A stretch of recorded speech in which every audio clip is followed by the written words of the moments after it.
She behaves exactly like you. She wears your clothes. And your son asked us to stay quiet. That's what the hotel manager said to me, his voice careful, almost lowered, as if the truth itself might crack if spoken too loudly.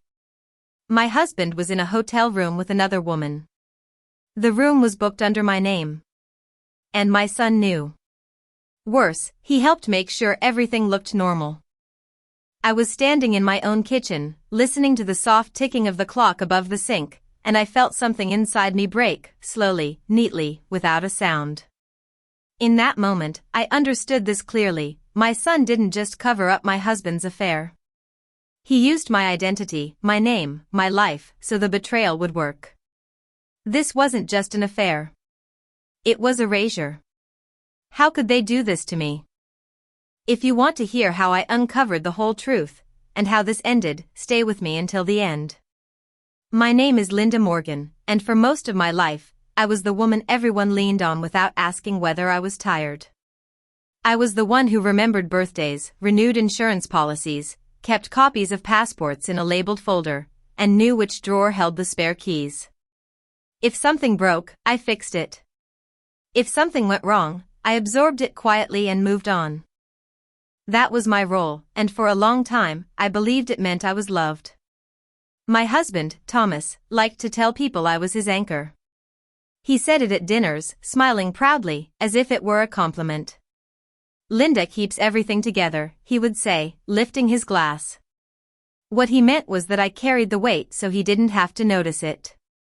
Our son, Alex, grew up watching this arrangement as if it were natural law. He learned early that if he waited long enough, I would handle things. If he forgot, I remembered. If he failed, I smoothed the edges. He called me Mom the way people press a button, with certainty that something would happen. For years, I ignored the small signs that something was off. The way Thomas stopped asking my opinion and started informing me of decisions already made. The way Alex sighed when I asked simple questions, as if my presence itself slowed him down. I told myself this was what independence looked like. I told myself families change and good women adapt. I believed loyalty was quiet. I believed love didn't need to explain itself. What I didn't see then was how closely they were watching me. How carefully they studied my habits, my routines, my signatures, even the way I dressed. I never imagined that my reliability was becoming a tool. I never imagined that being dependable could make me replaceable. There were moments, small, almost forgettable ones, when I felt slightly out of step in my own life. Conversations would stop when I entered the room. Plans had already been discussed elsewhere. When I asked questions, the answers came too quickly, too smoothly, like rehearsed lines. Still, I trusted them. Not because they earned it, but because I had built my entire life on the belief that family meant protection. That the people who benefited most from your care would never think to turn it against you. Looking back now, I understand something painful and simple. They didn't suddenly betray me. They practiced. They learned where I wouldn't look. They learned what I would excuse. They learned how much of myself I would give without asking for proof. And by the time I noticed the imbalance, they already knew exactly how to use it. A week before the hotel called, there was a moment so small that I almost forgot it the instant it passed. We were standing in the hallway outside Alex's apartment. I had brought him soup in a glass jar, still warm, the way I used to when he was sick as a child. The lid fogged with steam when he opened it. He took it from me without really looking, already distracted by his phone, his thumb moving in short, impatient strokes. As I was putting on my coat, folding my scarf the way I always did, he laughed and said, "Mom, you're so busy these days you probably wouldn't even notice if someone replaced you." It was said lightly. Almost playfully. The kind of sentence people toss out when they want to sound clever without meaning anything at all. I laughed too. I even shook my head and said, "Don't be ridiculous," the way mothers do when they don't want to embarrass their children by taking them seriously. I kissed his cheek, smelled the familiar laundry detergent on his collar, and told myself everything was normal. but something in his tone stayed with me. Not the words themselves, but the ease of them. As if he had already pictured it. As if the idea amused him more than it should have. Over the next few days, little things began to feel misaligned. Thomas started coming home later without explanation. When I asked where he'd been, he answered vaguely, then looked to Alex, who nodded as if confirming a story I hadn't heard. Sometimes I would speak, and one of them would answer for the other. It happened so smoothly that I wondered if it was my imagination. When I asked Thomas about dinner plans, Alex replied. When I asked Alex about a weekend visit, Thomas stepped in. They were finishing each other's sentences. I told myself this was closeness. I told myself I was lucky they got along so well. But there is a difference between harmony and exclusion, and I was beginning to feel it in my body before I could name it in my mind. A tightness in my chest. A hesitation before speaking. A sense that my presence required adjustment. At family gatherings, they sat closer together. Their heads leaned in. Their voices dropped when I entered the room, then rose again with exaggerated cheer. When I asked questions, the answers came quickly, efficiently, like a report already prepared. There was no warmth in it. No invitation. I felt like a guest who had arrived unannounced in her own life. I began to notice how often decisions were already made. Trips planned. Appointments scheduled. Money discussed in half sentences that stopped when I entered the room. When I asked for details, I was told not to worry. That it was handled. That I should rest. Rest, in their language, meant silence. One evening, I asked Thomas if something was wrong. We were washing dishes side by side, the sound of water filling the silence between us, plates clinking like punctuation marks in a conversation that never quite began. He smiled in that careful way people do when they want to end a conversation without starting one. "You're overthinking," he said. "Everything's fine." Alex, sitting at the table behind us, rolled his eyes just slightly, but enough that I noticed. That was the first time I felt foolish for asking. Not angry. Not hurt. Foolish. As if curiosity itself had become a flaw. As if noticing changes was a form of inconvenience. That night, I stood alone in the bathroom, brushing my hair in the mirror. I remember noticing how familiar my own reflection felt, the scarf I always wore at home, the steady way I parted my hair, the practiced movements of someone who had lived in the same body for decades. I studied myself longer than usual. The way I stood. The way I sighed without realizing it. The way my face settled when I was tired. I noticed how predictable I had become even to myself. The same routines. The same phrases. The same forgiving pauses. I realized then how easy I was to anticipate. How often I chose peace over clarity. How often I accepted half answers because full truths felt disruptive. I had the sudden, irrational thought that someone else could learn this. That if they watched long enough, they could copy it. That my life, stripped of its meaning, was only a pattern. I dismissed the thought immediately. It seemed dramatic. Paranoid. I turned off the light and went to bed beside a man who no longer reached for me in his sleep. In the dark, I told myself I was imagining things. That families go through phases. That distance doesn't always mean danger. I reminded myself of all the years I had been needed, trusted, relied upon. Later, when I replayed that week in my mind, I could see how carefully the ground was being prepared. How often I was encouraged to step back. How gently my authority was framed as interference. Nothing dramatic. Nothing obvious. Just enough pressure to make absence feel like relief. They weren't pushing me away all at once. They were training me to leave the room without being asked. At the time, I mistook this for maturity. For trust. I told myself I had raised an independent son and married a capable man. I told myself this was success. I did not yet understand that being unnecessary was the goal. I went to sleep each night believing I was still at the center of my family, unaware that the center had already shifted. The space I occupied was still warm, but it was no longer mine. It was being measured, rehearsed, and quietly reassigned. I would understand that later. At the time, I only felt tired, confused, and slightly out of place in my own story. I blamed myself for it, the way women my age are taught to do. I stayed quiet. I waited. That was my mistake. I see that now.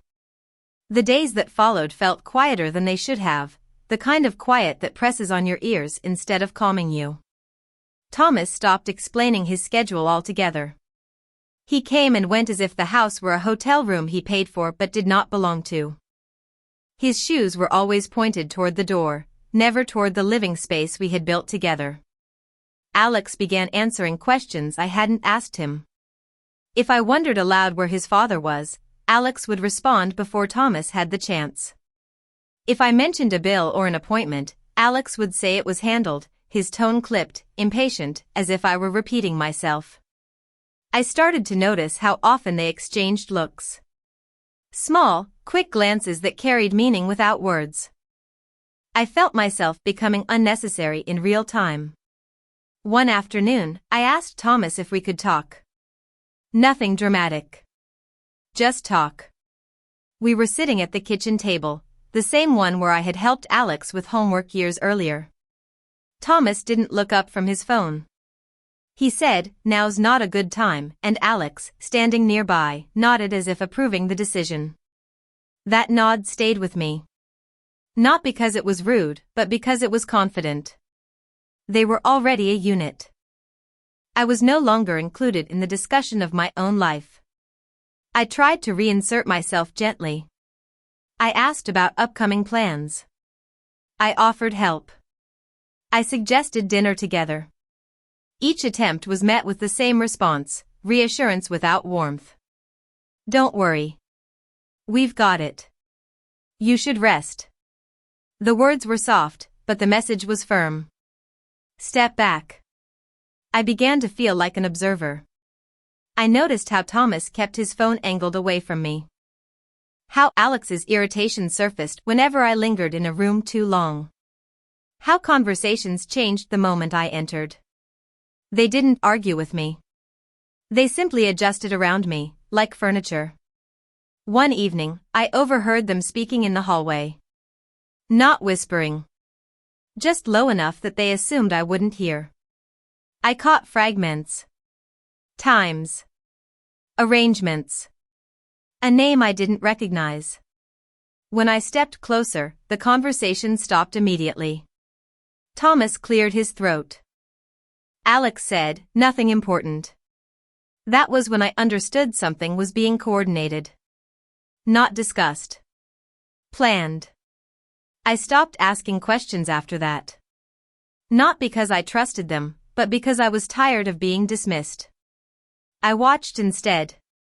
I paid attention to patterns. Who spoke first? Who confirmed? Who deferred? I saw clearly how often my presence disrupted their rhythm. The most unsettling part was how normal they tried to make it feel. No shouting. No obvious cruelty. Just exclusion wrapped in politeness. Just enough kindness to make me doubt myself. At night, I lay awake listening to Thomas breathe beside me, feeling farther away than if he had slept in another house. I wondered when exactly I had been removed from the center of my family without being informed. I wondered how long this had been happening while I was busy being reliable. By the end of that week, I felt like a guest who had overstayed her welcome. And they were waiting, patiently, for me to understand that on my own.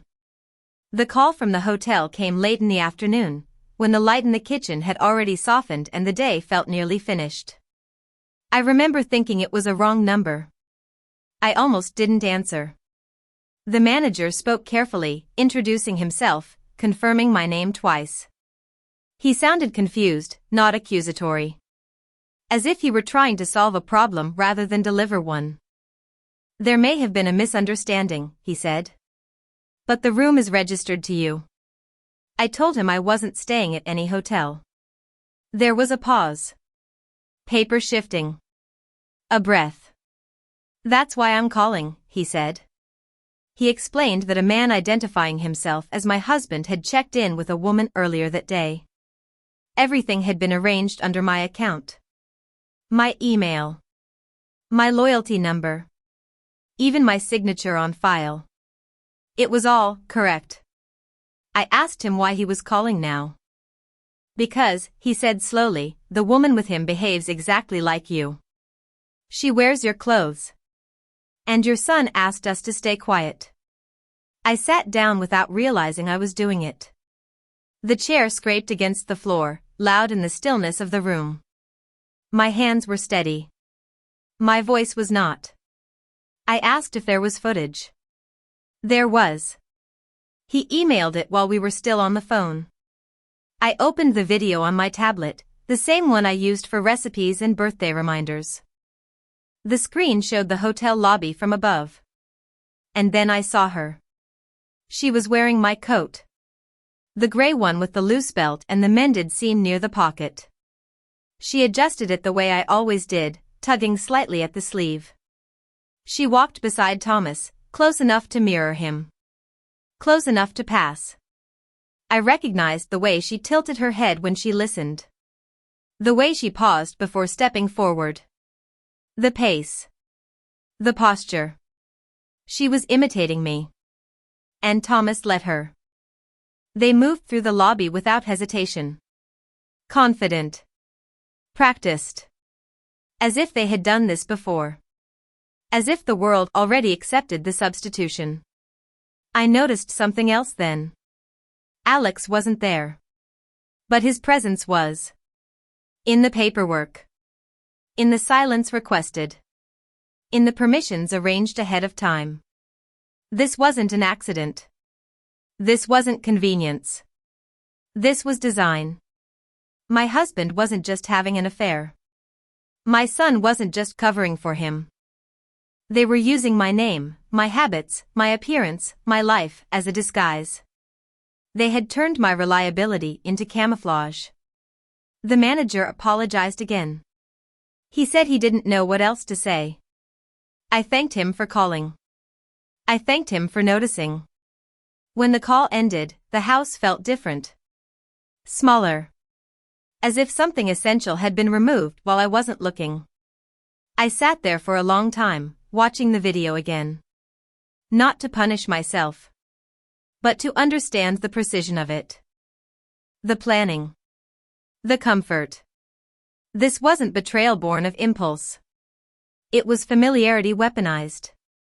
And for the first time, I stopped asking how they could do this to me. I started asking how long they had been preparing to. That night, I didn't confront anyone. Not yet. I made tea and let it go cold on the counter, because my hands needed something to do while my mind stayed sharp. I watched the hallway where Thomas's coat usually hung. It wasn't there. The absence felt like a confession. When Thomas came home, he acted ordinary in the most deliberate way. He kissed my cheek, asked if I'd eaten, and walked past me as if nothing had shifted.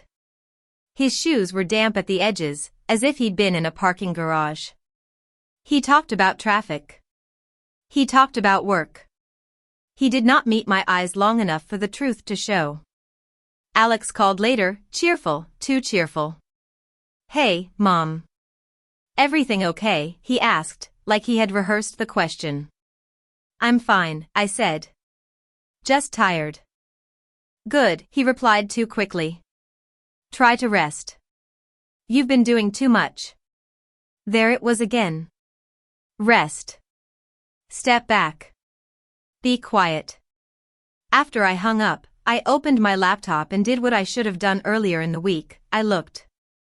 Not in a frantic way. In the careful way I used when I balanced accounts and checked receipts. I searched my inbox for hotel confirmations. I found them in an archive folder I didn't create. I checked the timestamps. Some were forwarded, then deleted, then restored. Not by accident. by intention. I logged into our bank app. 2 small transfers stood out, amounts that looked harmless. €480. €620. The notes beside them said travel and conference. Thomas's old habit. He always used bland words to make things sound official. Then I checked the credit card statements. There were charges that didn't match our life: cosmetics, a boutique in a part of town I hadn't visited in years, a taxi service I'd never used. Nothing massive, nothing that would trigger an alert. Just enough to outfit someone who needed to look like me from a distance. The next morning, while Thomas showered, I opened the drawer where we kept important documents. Passports. The house deed. The folder labeled will. It was heavier than it should have been. Inside were crisp copies of my ID and signature pages, as if they'd been handled recently. I sat on the edge of the bed and felt my body go very still. They weren't only hiding an affair. They were building a version of me that could be used without me. That afternoon, I went somewhere no one expected, the public library. I used a computer that wasn't tied to our home network and searched my own name the way a stranger would. I found an emergency profile Alex had created months earlier, his idea, he'd said, just in case. It listed him as my primary contact, twice. Thomas was listed once. The description of me was neat and wrong: prefers limited phone calls, gets overwhelmed easily. It read like a justification prepared in advance. When I got home, I unlocked the old metal box where I kept paper statements. The key was on my ring, worn smooth from decades of use. Across the dining table, under the plain light, I spotted new auto payments set up in my name, a storage unit, a mail forwarding service, and a subscription for a document signing platform. Document signing. The words tightened something in my stomach, not with panic, but with clarity. I checked our shared calendar. An appointment had been added and deleted. Another entry read, Dad, handled, at an address I didn't recognize. A third note, too casual to be innocent, said, bring Linda's ID. That evening, I asked Thomas, lightly, whether Alex had been helping with paperwork lately. I kept my voice almost bored, the way I did when I didn't want to spook anyone. Thomas opened the cupboard and stared inside as if the plates might answer for him. Alex is just being responsible, he said. You know he worries about you. He said it like a compliment. Like concern. But the concern was shaped like a plan. When I called the hotel manager back, I asked one question: who authorized the do not contact note? He hesitated, then answered. Your son. He said you were unwell. That you'd be upset if we bothered you. Unwell. It wasn't only a cover story for the hotel. It was a label that could follow me into every room, every conversation, every decision. If I was unwell, then choices could be made for me. If I was tired, then I could be eased out gently. If I protested, it could be dismissed as emotion. And then I understood why the woman wore my coat. They wanted everything to look normal. Familiar. As if I had agreed. As if I were present, smiling somewhere just out of frame. An affair is messy when it is discovered. But impersonation is useful when you need paperwork to go through and questions to stop. The hotel room wasn't the end of the betrayal. It was the rehearsal. Later that night, a notification appeared on my phone, new sign-in approved. It was for an email account I hadn't opened in weeks. I tapped the security details and saw the location pinned near the hotel district. The device name was unfamiliar. I changed the password and watched the recent activity list update. Messages I hadn't sent sat in the outbox, short and practical. There was a thread between Thomas and someone saved as M, not romantic, but logistical, dates, times, reminders to keep it consistent. One line made my throat close. Alex says she won't notice if we keep the pattern. That was the truth underneath it all. The affair was only one appetite. Control was the hunger. They wanted the house, the accounts, the image of a family with a wife who was unwell and therefore managed. They wanted me available for signatures, for optics, for silence, until I was no longer required at all. I sat in the dark with my mug cooling beside me and realized they had mistaken my steadiness for blindness. They thought I was only useful when I was convenient. They were wrong. And from that moment, I stopped being convenient. In the morning, I would begin collecting proof the same way I once collected groceries, calmly. Now, I didn't sleep. I lay on my back and listened to the house settle, the soft pops of the heating pipes, the refrigerator's hum turning on and off like a metronome. Thomas snored once, then went quiet. In the dark, I held my phone in both hands and reread the message that said, "Alex says she won't notice if we keep the pattern." Keep the pattern. I thought about how many years I had spent making our life predictable. Same grocery list, same holiday traditions, same way I folded towels, same polite smile when Thomas forgot to thank me. I had mistaken routine for safety. I had built a rhythm so steady that two men could use it like cover. Near dawn, I got up and stood at the kitchen sink. Outside, the sky was the color of dishwater, neither night nor morning. I ran the tap just enough to hear water, because silence made everything louder. The mug I always used sat by the drain board, the one with faded blue flowers. I wrapped my fingers around it and realized my hands were not shaking. That surprised me. I expected tears, maybe a collapse, something dramatic that would match the size of what I'd learned. But what I felt was clean and cold, like stepping into air after leaving a crowded room. A thought came, simple and final: if I stayed the way I was, they would finish what they started. It wasn't only the affair. It wasn't even the impersonation, though that alone could have shattered me. It was the quiet confidence behind it. The way they discussed me as an obstacle that could be managed. The way unwell and tired had been rehearsed into my description, as if my emotions were a symptom, not a response. I saw a future in a few sharp images: paperwork signed for my convenience, mail redirected to reduce stress, accounts simplified, decisions made without me because she gets overwhelmed. A gentle narrowing. A slow dimming. I could almost hear people saying, "Linda used to handle those things," like I had slipped away naturally, like a cardigan left on a chair. In that moment, I understood my real danger wasn't being lied to. It was being replaced. All my life, I had been the fixer. When Alex was small and cried because a toy broke, I repaired it. When Thomas missed a payment, I found the notice and handled it. When there was tension, I smoothed it over with food, with patience, with my quiet way of making peace. I had trained them to believe consequences were optional, because I would always catch what they dropped. Now they were dropping me on purpose. I walked into the bedroom and looked at Thomas sleeping. His face, relaxed and almost innocent, made me feel a strange grief, not for him, but for the years I had spent defending him. I realized something else: I did not need him to confess. I did not need Alex to apologize. Their choices were already documented. Their intent was already visible. Waiting for their honesty would only give them time. I sat at the edge of the bed and spoke to myself in a whisper, the way you speak when you want the words to land. Linda, this is your name. This is your life. I thought about my mother, who used to say, "Don't make yourself small just to keep a table peaceful." I had made myself small for years, calling it love. I had accepted being overlooked because I believed being needed was enough. But being needed is not the same as being respected.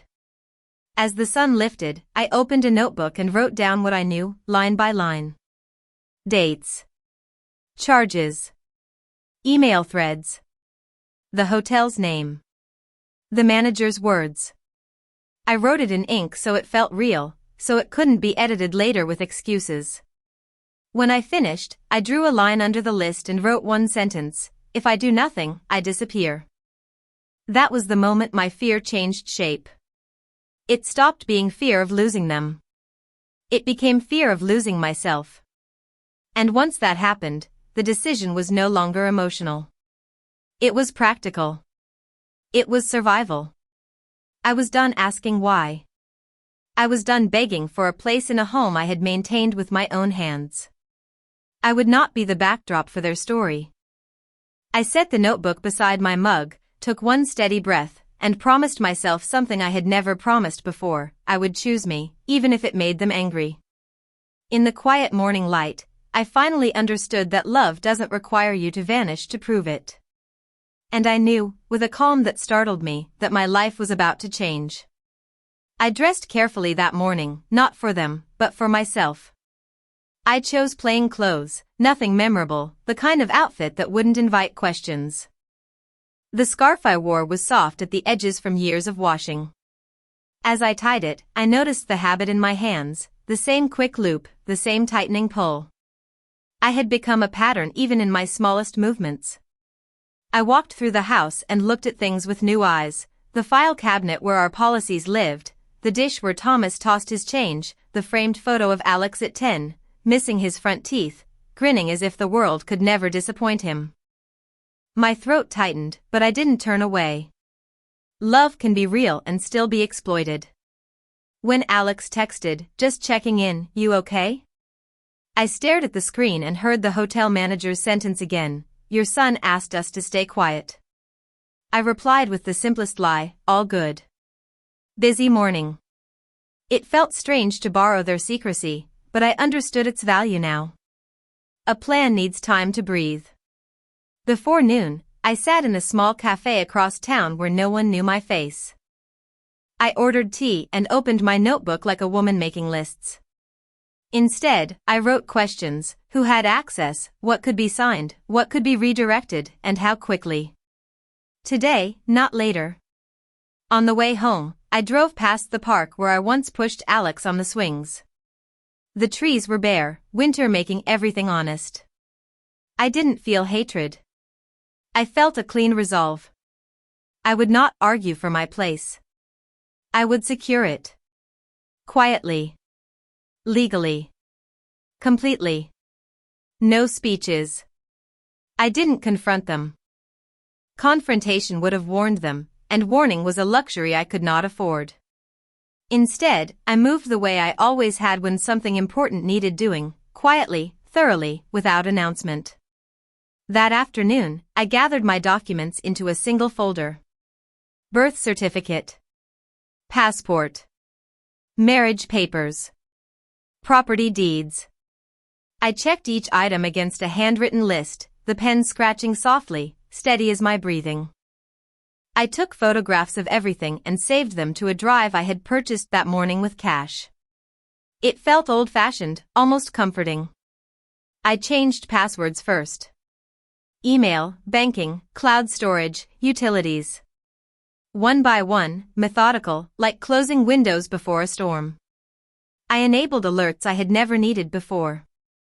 Each confirmation felt like a door locking behind me. Then I called the bank from my car, parked 2 streets away from home. I explained that my identity might be compromised. I did not cry. I did not accuse. I used careful language, the kind people take seriously. Accounts were frozen temporarily. New cards ordered.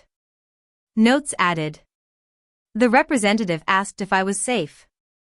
I said yes, because at that moment, I was. Next came my name. I contacted the hotel chain and removed my loyalty number from shared access. I asked for a written record of who had authorized changes. They complied. Paper trails are very cooperative when you ask politely and early. I let Thomas and Alex continue. That was the hardest part. I answered messages normally. I cooked dinner. I nodded at vague explanations. I watched them assume their pattern still worked. I watched them grow careless. Within 3 days, the consequences began to ripple outward without my involvement. A charge declined. A reservation flagged. A document request delayed. Small disruptions, each one requiring an explanation they didn't have.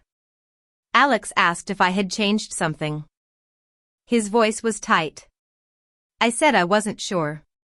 Thomas suggested there must be a system error. I agreed. Systems fail when they're misused. On the fourth day, I met with an attorney. I brought copies, not originals. I listened more than I spoke.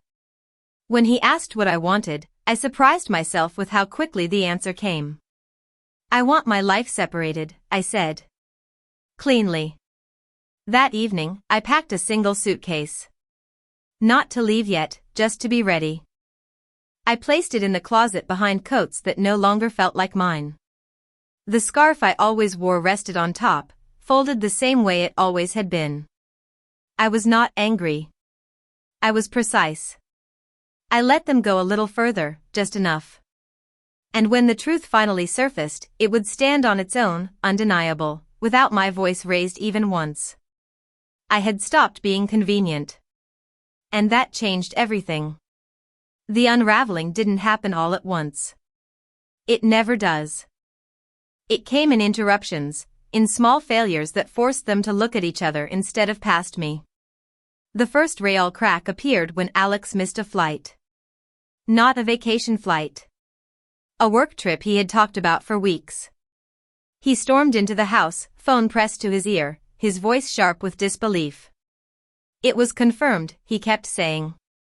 It's always confirmed. I stood at the counter peeling apples, the knife steady in my hand. Later, he asked me if I had touched the account.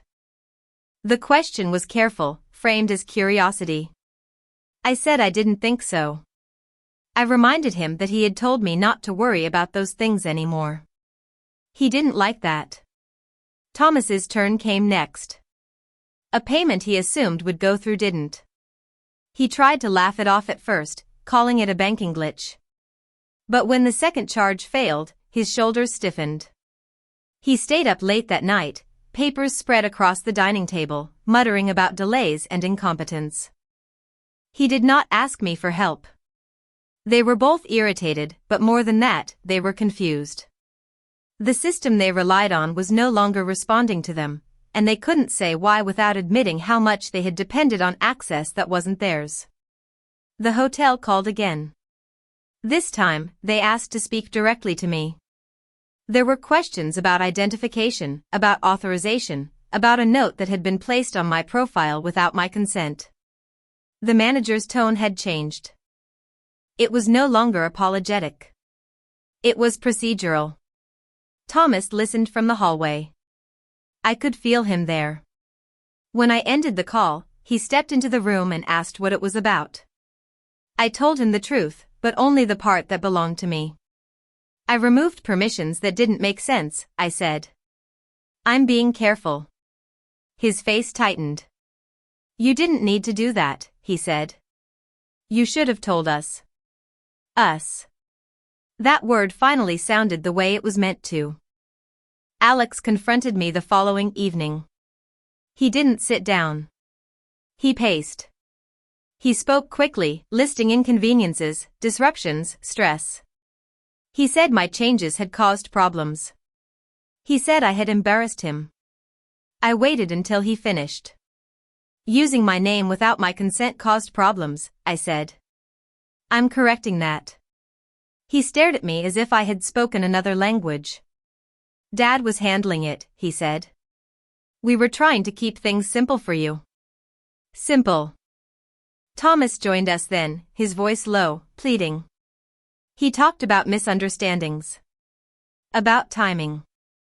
About how things had gotten out of hand. He said the woman meant nothing. He said family mattered. I asked him one question. Why was my identity necessary? Neither of them answered. The silence stretched. Alex looked at the floor. Thomas rubbed his hands together the way he did when he was nervous. In that quiet, the truth stood between us, complete and unmovable. They began to beg, then. Not dramatically. Practically. They spoke about forgiveness, about how much they needed me, about how we could fix this together.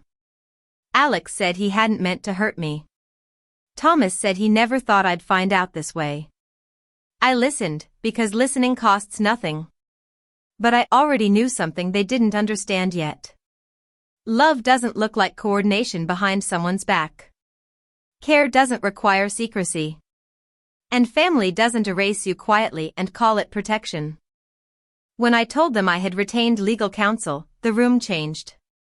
The air went thin. Alex's confidence collapsed into something small and frantic. Thomas asked if that was really necessary. Yes, I said. It is. The consequences followed naturally after that. Accounts were separated. Access revoked. Explanations demanded by people they couldn't dismiss. Stories that no longer matched records. Each problem led back to the same source, decisions made using a name that no longer belonged to them. They lost what they had built on my silence. And I did not step in to save them. That was the hardest part, and also the clearest. I watched them face the weight of their own choices without absorbing it for them. I watched Alex realize that competence borrowed is not competence earned. I watched Thomas confront a life he could not manage without someone quietly arranging it behind him. They called. They messaged. They asked to talk again. I declined. Not out of cruelty. Out of necessity. Because the moment I stopped protecting them from consequences was the moment I finally protected myself. And that, more than anything else, was something they had never planned for. I did not leave in the dramatic way people imagine. There were no slammed doors, no final speeches delivered from the doorway. I left the way I had lived for years, quietly, with preparation, with my papers in order. I moved into a small apartment across town, one with light that came in through the windows in the late afternoon. The first night there, I unpacked only what I needed. A lamp.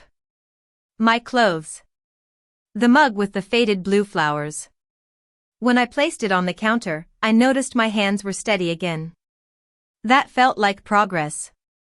The silence was different here. Not heavy. Not watchful. It didn't ask anything of me. I slept the first full night I'd had in months and woke up without the familiar sense of being behind. I began rebuilding my days with intention. I set my own schedule. I ate when I was hungry, not when it was convenient for someone else. I walked in the mornings and let my thoughts stretch out instead of tightening them to fit around other people's needs. Friends I hadn't seen in years reached out after hearing fragments of what had happened. I did not explain everything. I didn't need to. I simply said, I'm choosing differently now. The right people understood without further detail. I volunteered 2 afternoons a week at a local archive, helping organize donated letters and photographs. Handling other people's histories reminded me that lives don't end when chapters close, they change shape. Some of the women I met there were my age. Some older. Each of us carried quiet stories. We did not compete. We recognized one another. I learned how much of my energy had been spent anticipating reactions that never came. In my new life, no one rolled their eyes when I asked a question. No one told me to rest when what they meant was disappear. My voice didn't need to be measured anymore. Thomas tried to contact me once more. A long message. Careful words. Regret framed as confusion. I read it once and did not reply. Alex sent a shorter note weeks later. He said he missed me. I believed him. Missing someone does not undo what you choose to do to them. I chose peace. Not the fragile peace that depends on silence, but the solid kind that comes from alignment. From knowing that your name belongs to you again. That your life cannot be borrowed without permission. In the evenings, I lit a candle and sat by the window. I watched the city settle into itself. I was no longer anyone's support beam. I was a woman with her own weight, standing upright. This was the balance I had been denied. And I kept it. My son helped my husband cheat on me using my identity. That sentence took time to settle into my bones. Not because I didn't understand it, but because I had to accept that love does not protect you from being used. Sometimes it teaches others how to do it efficiently. I spent years believing strength meant endurance. That if I stayed calm, stayed useful, stayed kind, things would correct themselves. I was wrong. Strength is not how much you can carry without complaint. Strength is knowing when to put something down. I do not hate them. Hate would keep me tied to a version of myself that no longer exists. What I feel instead is clarity. I see now how easily reliability can be mistaken for permission. How silence can be read as consent. How a woman's steadiness can be treated like a resource instead of a life. They could use my name. They could copy my routines. They could wear my coat and walk like me. But they could not use my strength. That belonged to me alone. I am not smaller for choosing myself. I am not selfish for refusing to disappear quietly. I am simply done being convenient. And in that decision, I found something I hadn't realized I was missing: dignity. If this story touched a nerve, you are not alone. You belong here. Subscribe to hear truths where silence becomes strength. I am still Linda. And I am still standing.